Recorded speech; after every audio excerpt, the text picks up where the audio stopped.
saya memberikan ada 2 dasar. Ini yang pertama, ya. Dasar hukum ilahi. Katakan dasar hukum ilahi. Bagi berkat berganda saya adalah hidup kudus. Saudara, saya ingin melihat, mempertunjukkan kepada saudara tentang korban Yesus, perjamuan kudus. Kenapa sih kita saben minggu gereja Kristus Penebus ini mengadakan perjamuan kudus? Ini saya punya pengakuan pribadi kepada Tuhan bahwa saya memimpin saudara itu tidak mungkin tanpa perjamuan kudus setiap minggu. Saudara dan saya pasti mengalami, pasti melakukan dosa.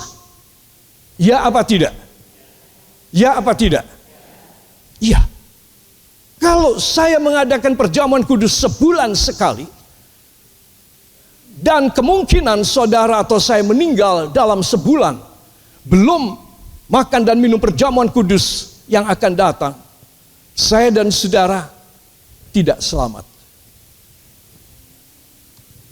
Tetapi karena sebulan kita bisa 4-5 kali makan perjamuan kudus, maka kemungkinan kita untuk diselamatkan lebih besar.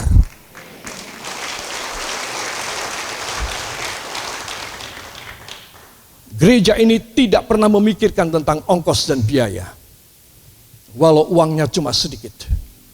Gereja ini hanya memikirkan kemaslahatan, keselamatan dari saudara-saudara jemaatnya.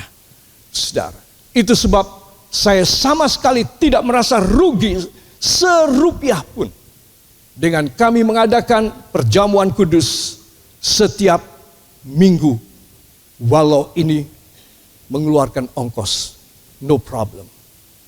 Karena harga satu orang yang meninggal dunia sampai masuk neraka, itu sudah kelewat ruginya Tuhan.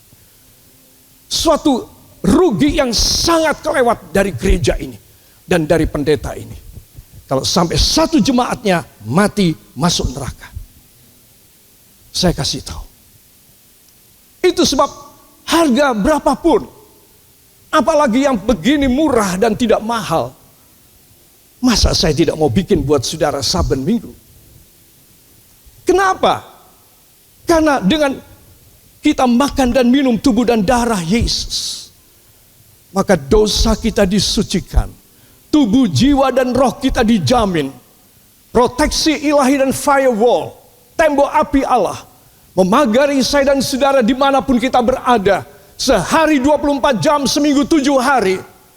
And I believe that every one of us that take this Holy Communion every week, every Sunday in their lives shall be saved and not condemned in the judgment of God in the hell, now and then and after die.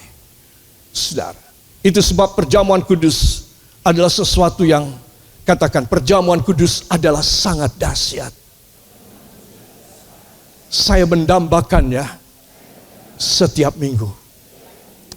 Jadi kalau hari Minggu saudara tidak datang, saudara engkau kelewatan tentang pengampunan, tentang jalan keluar, tentang penyelamatan, tentang menghindarkan saudara dari semua celaka, dari semua hal yang negatif dan teristimewa.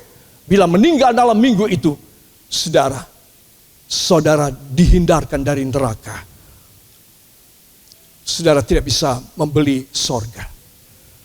Sorga hanya diberikan bagi mereka yang percaya 100% kepada firman.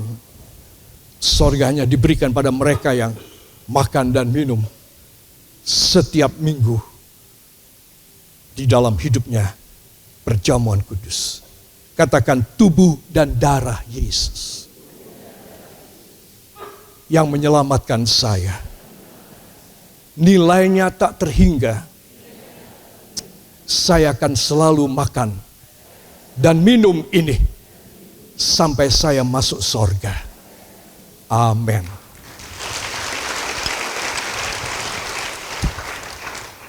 Saudara yang kekasih, itu sebab betapa pentingnya pengorbanan dari Tuhan Yesus. Kita tidak dibeli oleh uang.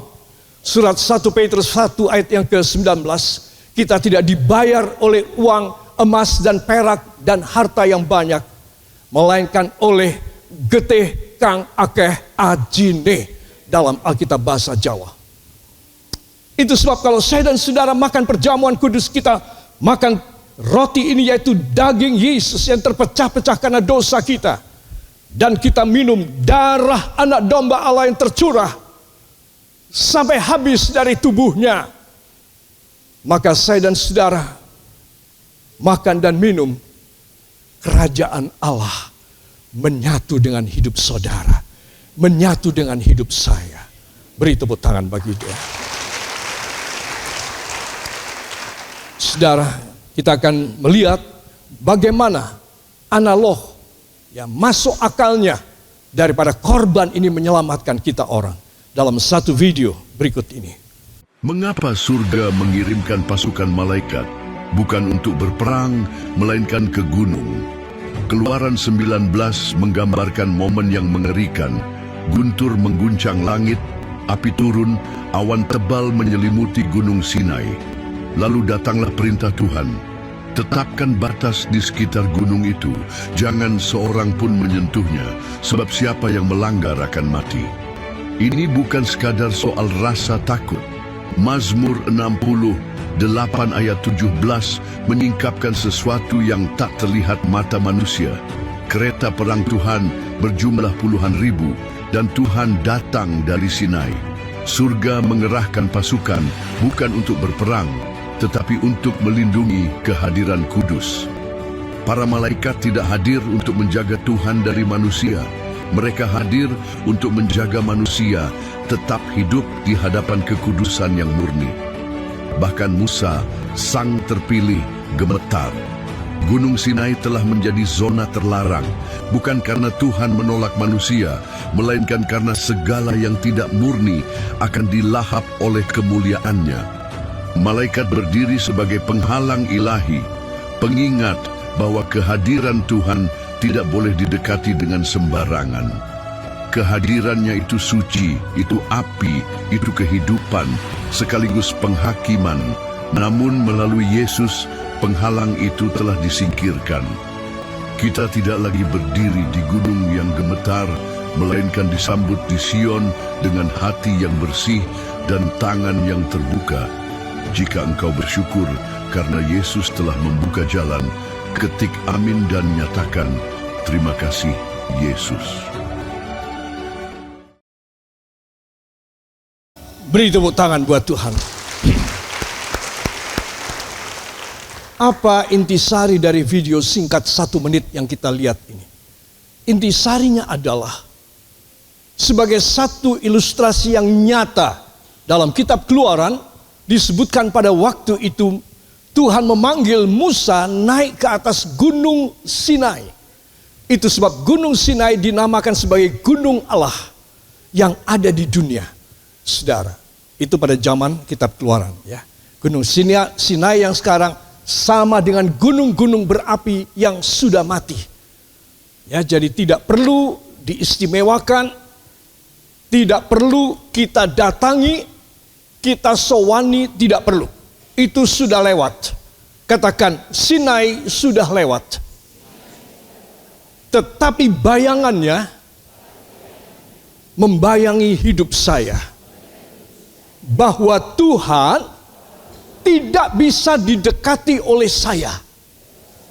Karena dia terlalu maha kudus. Saudara.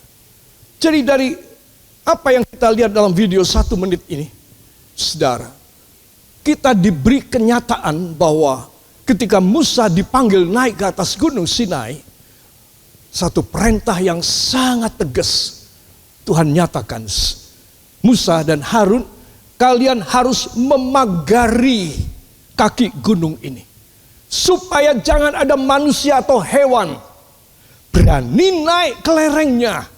Kalau saudara melihat Gunung Tidar, ya, kira-kira itu batas pagar itu ada di tepi sungai di Karanggading itu, terus keliling. Manusia dan hewan kalau berani melewati pagar jatuh mati. Ini satu bayangan. Jadi Sinai itu tak terhampiri. Kenapa? Karena Tuhan mau turun dari sorga di puncak gunung Sinai. Tuhan memanggil Musa tanpa Harun.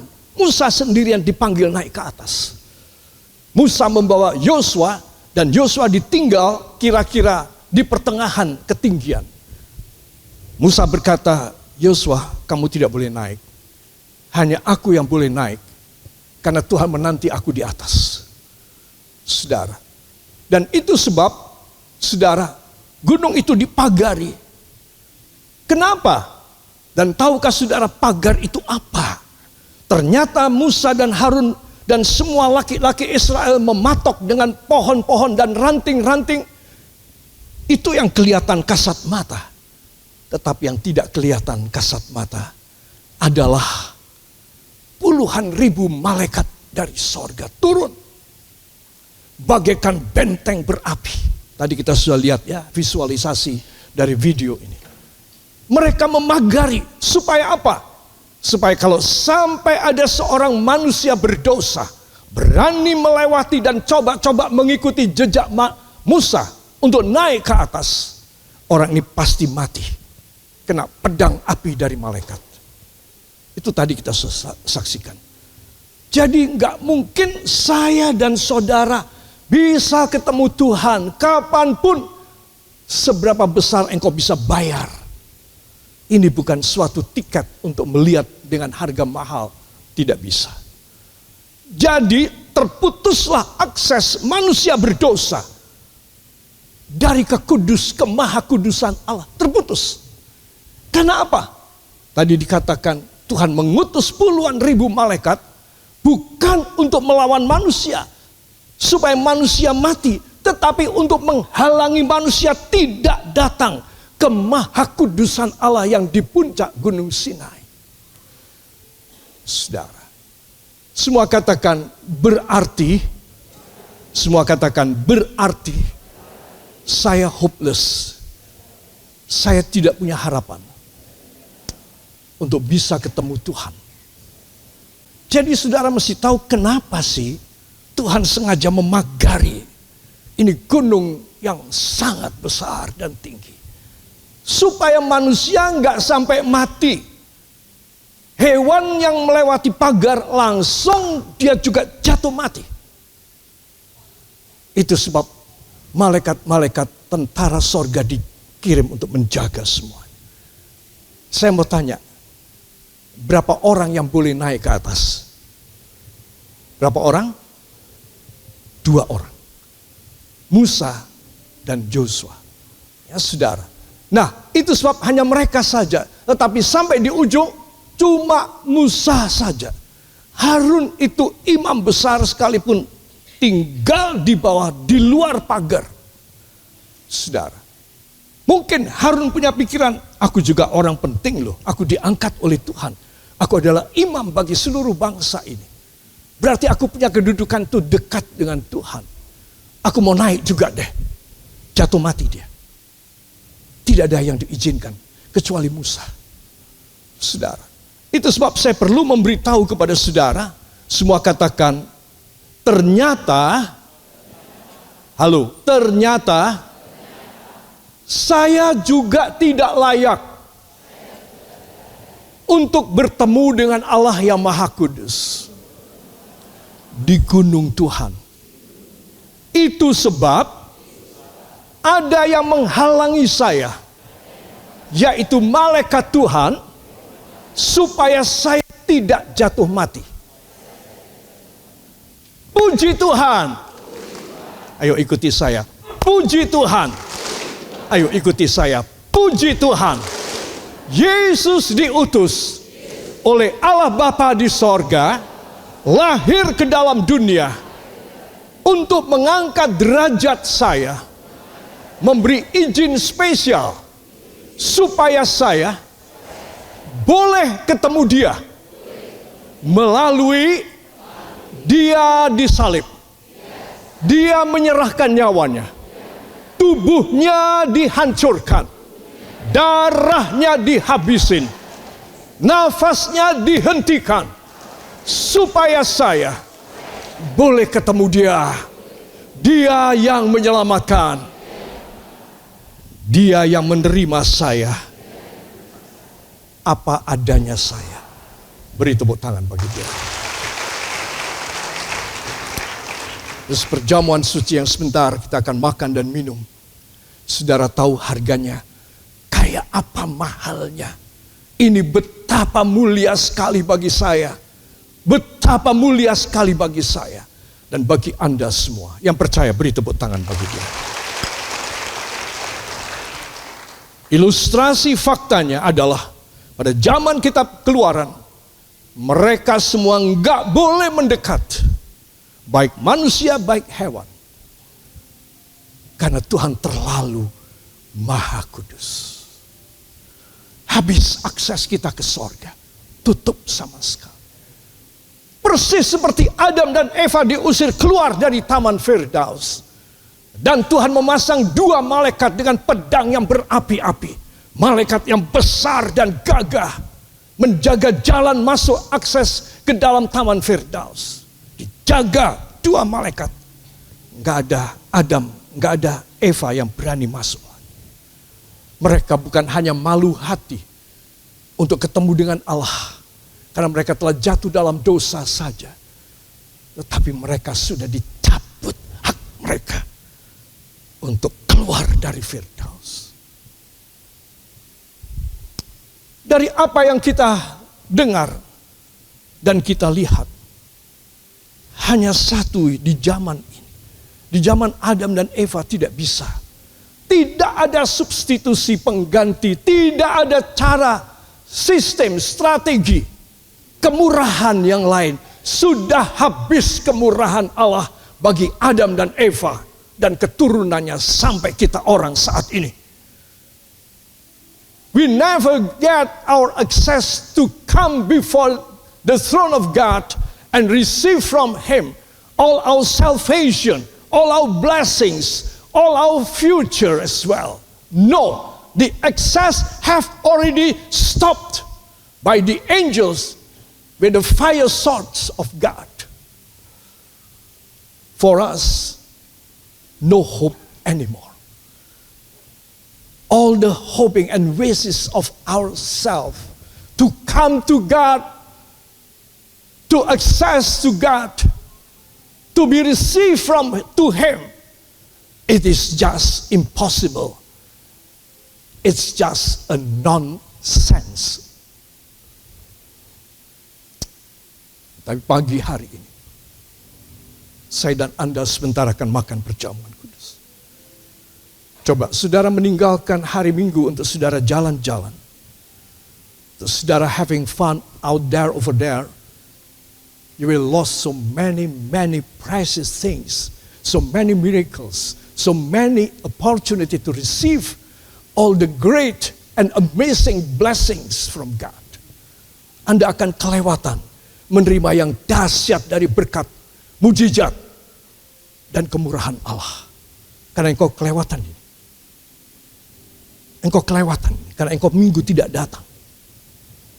Kasih tahu. Kalau saudara ketua MK, kasih tahu anggota MK. Kalau saudara ketua distrik, kasih tahu jemaat Anda. Kalau Anda guru sekolah minggu, kasih tahu anak-anak sekolah minggu Anda. Kalau engkau pelayan kaum muda, kasih tahu teman-temanmu, para youth, bahwa hari ini, hari perjamuan kudus, adalah hari di mana Tuhan membuka akses. Katakan, hari ini adalah hari di mana Tuhan membuka akses.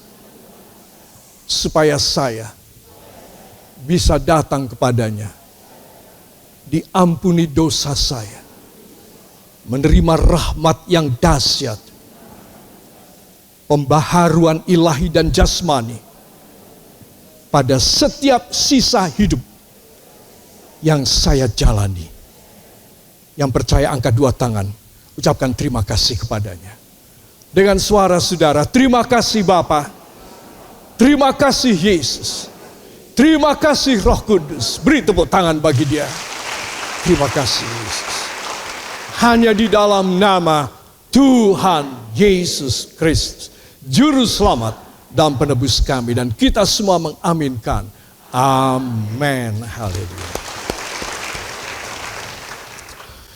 Jadi ini adalah dasar yang pertama sehingga kita bisa dikuduskan. Katakan, sehingga saya bisa dikuduskan. Karena saya tidak mungkin mendekati Allah kecuali saya dikuduskan oleh perjamuan kudus. Beri tepuk tangan bagi dia. Sebagai orang tua, please saya mohon bisa mendidik anak keturunan Anda. Alkitab mengatakan, kalau seorang anak, apalagi masih kecil, dia sampai mati masuk neraka, orang tua bertanggung jawab. Berat loh itu saudara, berat. Itu sebab gimana orang tua, saya tidak katakan melepaskan tanggung jawab ini, tetapi bagaimana orang tua bisa men-save dan melindungi, menyelamatkan anak-anak, cucu, keturunan, keponakannya. Yaitu dengan membawa mereka ke gereja pada hari Minggu. Supaya mereka boleh makan dan minum tubuh dan darah Yesus. Saudara, saudara sebagai orang tua, sebagai kakak, sebagai yang lebih senior, saudara cuma mengajak dan memberitahu supaya mereka boleh datang kepada Tuhan di hari Tuhan. Karena ada perjamuan kudus. Cuma itu aja. Saya mau tanya berapa rupiah sih biayanya? Gratis kan? Anda cuma bicara aja. Cuma ngajak saja. Saudara, tapi Anda menyelamatkan mereka. Itu sebab betapa pentingnya.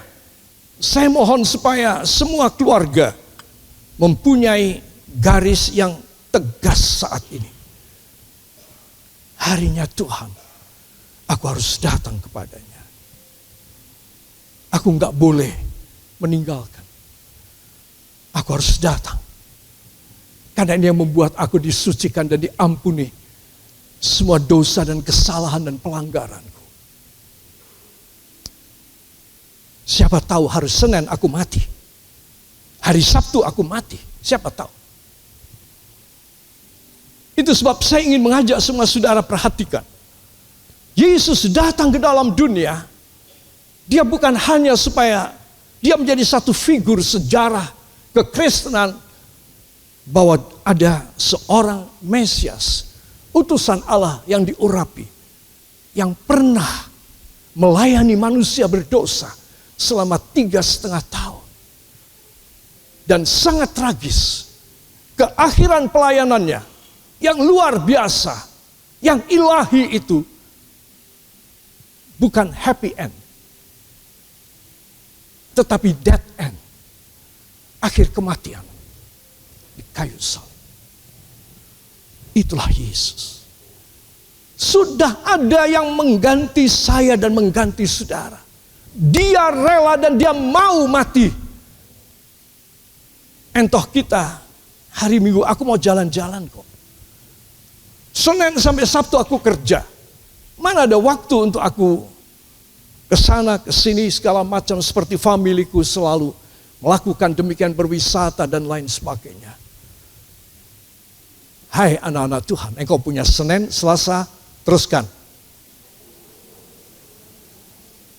Sampai Sabtu, engkau punya waktu.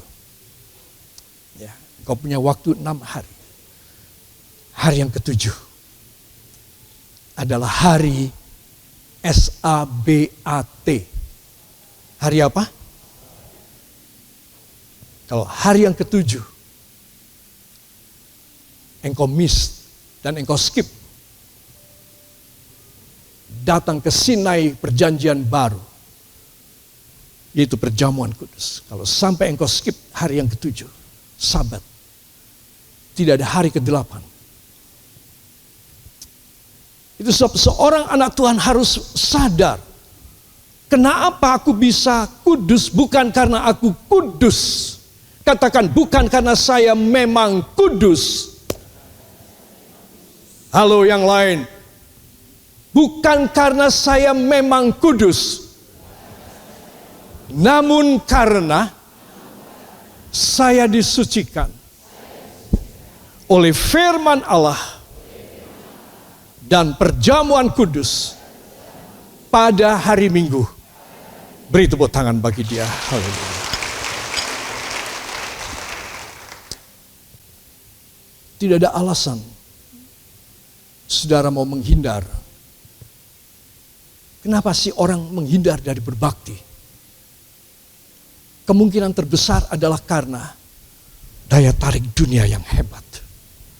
Semua daya tarik dan pikiran-pikiran yang lemah. Bukan pikiran yang kuat, tapi pikiran yang lemah. Iya deh, hari Minggu ini aku harus jalan-jalan. Sudah berapa minggu aku ke gereja. Sekarang ini Minggu ini aku harus jalan-jalan.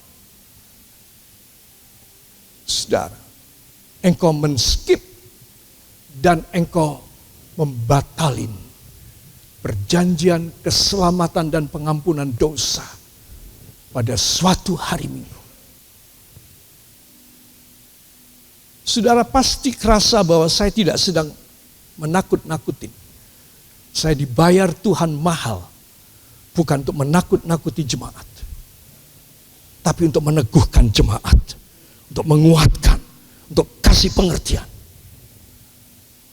Itu sebab seorang anak Tuhan yang mengerti akan paham ini, teologi ini, dia akan utamakan Tuhan. Seberapa dia bisa utamakan, saudara. Supaya apa? Supaya dia tidak miss firman. Dia tidak skip perjanjian pengampunan dosa, perjamuan kudus. Sekali lagi, apa yang saya dan saudara mohon kepadanya, itu hal mudah sekali. Apa saudara? Mudah sekali kalau kita sudah selalu datang di hari Tuhan. Kita selalu terima firman yang penting sekali. Dan kita selalu makan dan minum tubuh dan darah Yesus. Sebagai penghormatan kita. Sebagai satu apresiasi kita yang paling kudus kepada Tuhan.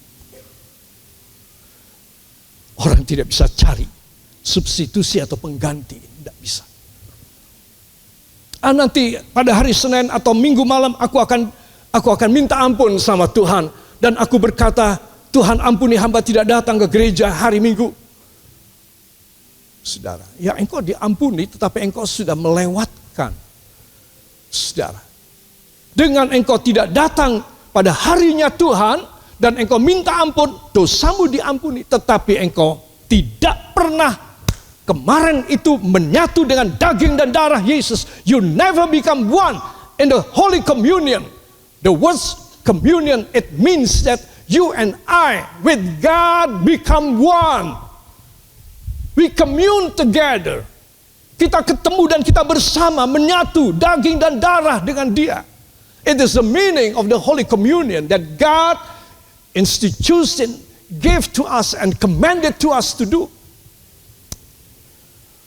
Para kekasih, hargai harinya Tuhan.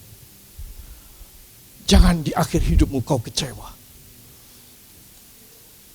Sebab anak-anak Tuhan, belilah kebenaran. Katakan, saya harus beli kebenaran. Hari ini, saya mendapat satu kebenaran. Saya harus membelinya. Saya tidak boleh mengatakan saya berkorban buat saya. Oh ya, kepanjangannya. Saya tidak boleh mengatakan bahwa saya telah berkorban untuk hidup saya. Dengan saya datang di hari Minggu. Tetapi saya harus sadar kedatangan saya untuk menyelamatkan saya. Anak keturunan saya. Hari tua kematian saya dalam nama Yesus. Amin.